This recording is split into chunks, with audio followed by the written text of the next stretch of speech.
Hello again, Guardians, and welcome back to the channel for another Destiny episode. Now, before we get into it, I'm giving away 1,000 silver on the channel this week, and all you have to do to enter and to win is be subscribed to this channel, like this video, and comment down below in the comment section what you want Destiny 2 to look like. Leave a huge, hefty comment telling me the kind of rough description of how you want Destiny 2, what it's going to look like, how different is it going to be from the previous Destiny, and just let me have a rough idea of what you guys really want from Destiny 2. Getting into today's video is going to be a fairly long video, but please enjoy it. Sit back, grab some popcorn. We're going to be talking about the timeline of Destiny, what was good and bad from each year, including the beta and alpha stage and the pre-game. And we're also going to be talking about the year 1, year 2, and year 3 Rise of Iron, all the way up into Destiny 2's launch date for 2017. We're going to be talking about all of that. So to get right into it, first off, the before alpha and beta stage. Now, before Destiny was even a figment of being a reality, there was actually a forum that Bungie started up back during the Halo days. Back during Halo 1 and during Halo 2 and 3, there was a forum page that was kind of talking about what the employees were working on, a brand new franchise. Now, if you join this forums page, you actually ended up having the ability to acquire point values based on the post that you made and what people were interested in. And if people were interested in your forums page section, you actually were awarded a special emblem for Destiny once it was launched. As long as you hooked up your forums page to your Bungie.net account and then hooked up to Destiny, you actually had this special emblem waiting for you in the game. Now, I do not have this emblem. I didn't get enough points during the forums page to actually acquire the emblem. Didn't even think that was a reality. Actually, the people that got the emblem were very surprised, and there wasn't too many people that got it. So then the alpha and beta stage came by. Now, the alpha and beta stage, where we got to test out the game for the very first time, was a very exciting moment. Now, I do have the emblems that were acquired from the alpha and beta stage, and that was really great. And it also opened up the doors to kind of get a rough idea of how Destiny was going to be. But then year 1 came around. Everybody was excited for an awesome storyline because Halo was a Bungie franchise, and Halo had an awesome story. But people did get discouraged and also lost faith in Bungie with Destiny as a franchise because it wasn't a good story. So that is definitely a con to Destiny year 1. But a pro to Destiny year 1, the best thing they ever decided to do was increase the availability of transferring items from your vault to your characters. They ended up coming up with the Companions app, and shortly after that, Destiny Item Manager came out, which was a Google Chrome extension, allowing players to transfer their items from their vault to their Guardians or from their Guardians to their other Guardians. It was a big deal. It was a huge deal. And if you play in year 2 and year 3, you probably already do this. But back in year 1, just imagine having to take one of your Guardians, say you're on your Warlock, you just got done with the raid, you have only one of each weapon that you need to use, and then you're like, well, let's go and do another raid, guys. Everybody, go transfer on to your other characters, go to the vault, transfer your items into your vault, and, come back and join the party when you're done. So people would spend 10 to 15 minutes literally signing out of their character after going to the vault, dropping off their entire inventory into the vault, even including their heavy synth, and then they would jump on their new character, jump back into the game, have to fly to the tower, and then fly back out to orbit just to rejoin their friends to go into the raid for a second time that week.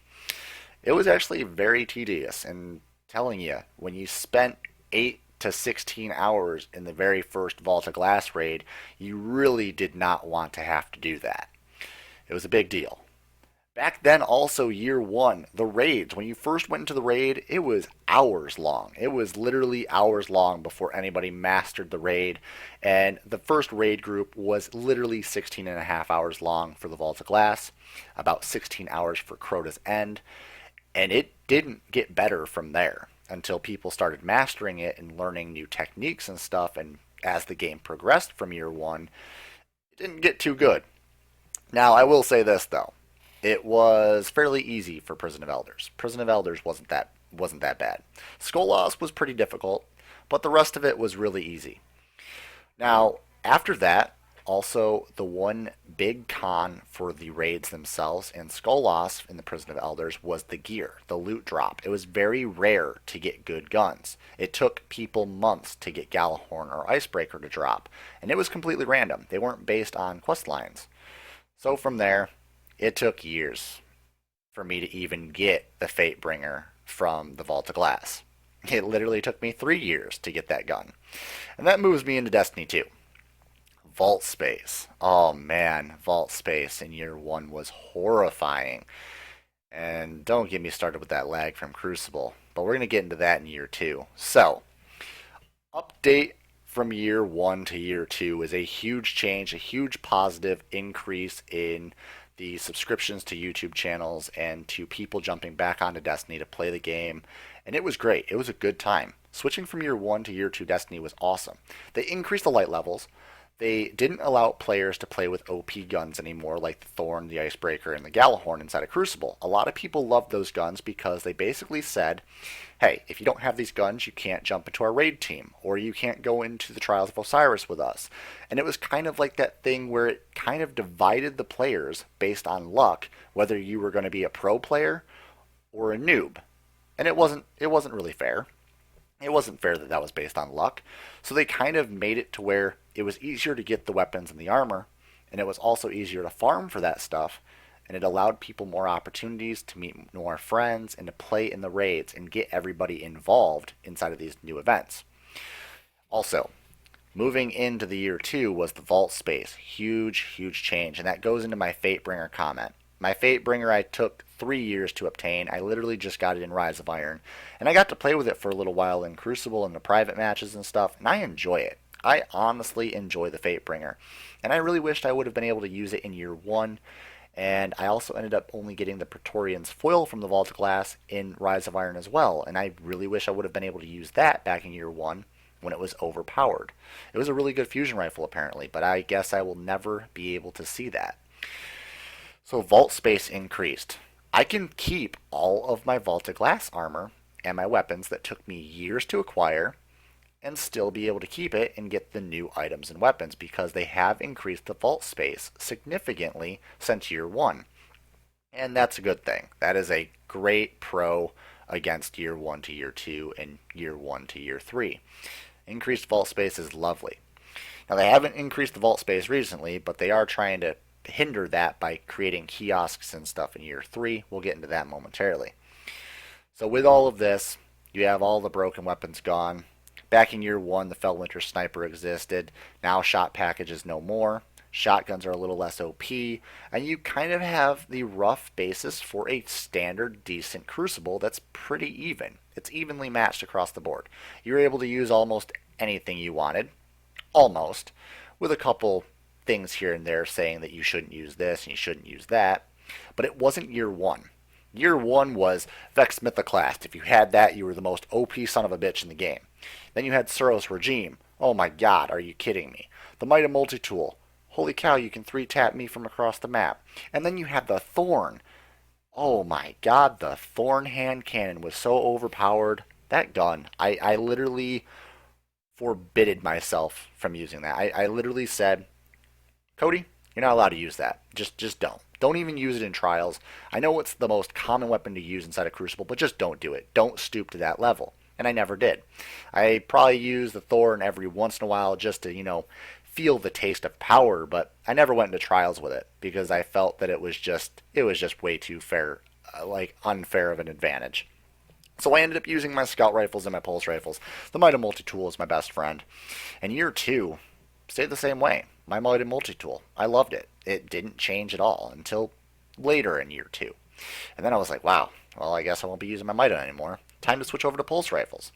So then I started using the Hawksaw, and it became a brand new tier of overpowered weapons for Crucible. The new meta came out. Year 2 meta was just like, okay, well, this is ridiculous.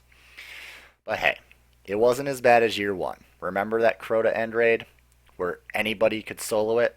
Yeah, that was a thing. Year 2 became a little harder. Taken King, actually allowed a challenge, and nobody could actually really go and solo the King's Fall raid unless they were insane. There was some teams that were able to two-man the Oryx part just because they used self-res warlocks and titans, but it was still very difficult. It was so hard that you actually had to train for days and hours to even complete that. Crota, you watch somebody do it and you're like, oh, I can do that. You give it a couple hours and you literally learned how to solo Crota. There was so many glitches in that raid, it was actually ridiculous.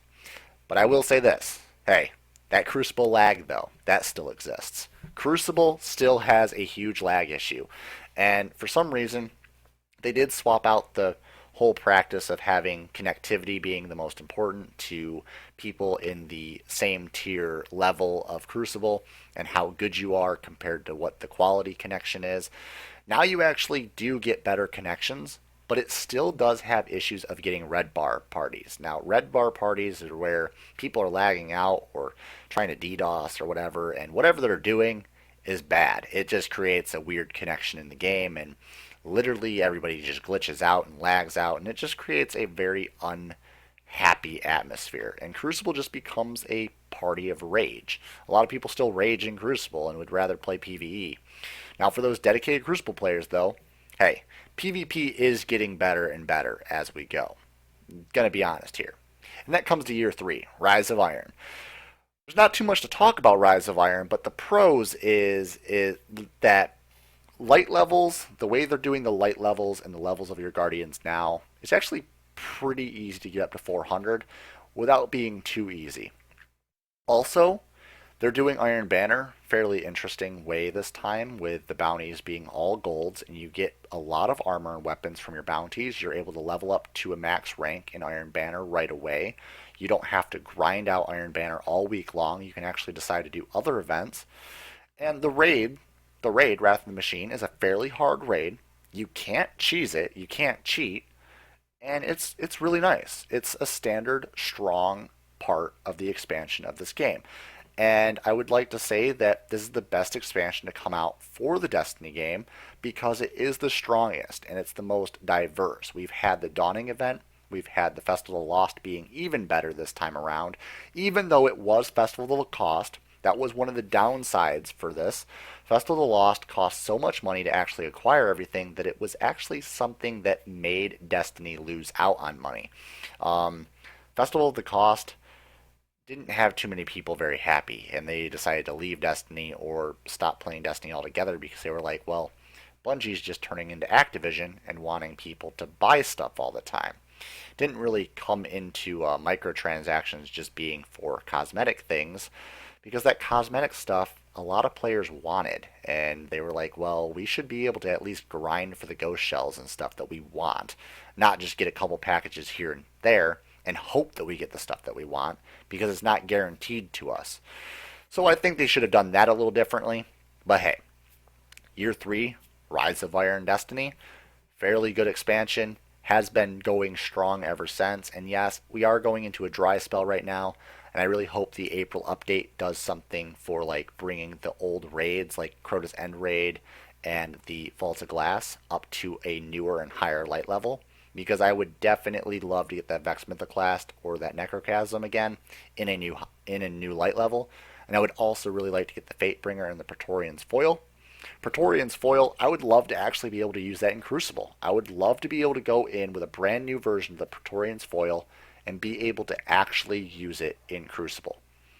Now, let alone, yes, the primaries back in year 1 were the special attributes, the Solar, Void, and Arc, and they would have to remove that moving into year 3, because they did that from year 1 to year 2. They removed the ability to have light special abilities on your weapons.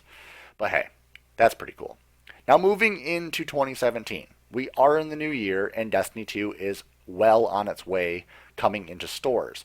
So how we really want Destiny 2 to look. A lot of people want it to stay kind of basically the same, but they want to have new subclasses. They also want to be able to have the ability to have their old subclasses.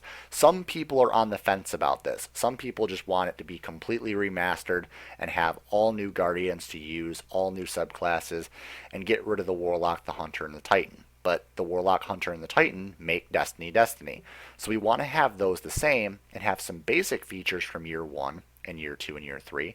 And we want to move into Destiny 2 and have some of that the same, but a lot of things change as well. Also, a lot of balancing structure would be nice, a lot of the Crucible being remastered and being a little bit more advantageous to use auto rifles again. Having the ability to choose what you want to use based on your preference would be great. Being able to also have those weapons that you love still match up against the other overpowered weapons. I'd like to be able to use an auto rifle against a scout rifle. I'd also love to be able to use a hand cannon against, say, a fusion rifle or a sniper rifle against a shotgun or a sword against an auto rifle. I would love to be able to match up weapons based on my skill level and not have it based on the gun's skill level. You know what I mean? I want to have all weapons evenly matched.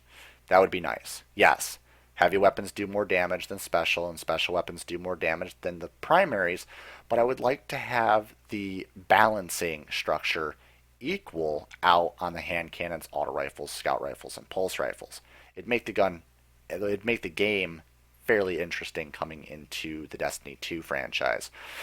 Moving forward, we also want to see more story. I'm going to say this for almost everybody in the community. We do like story, and we do like the background story of Destiny's lore, but we would really like to see that lore portrayed in the actual story and the images and the videos that we see in the game.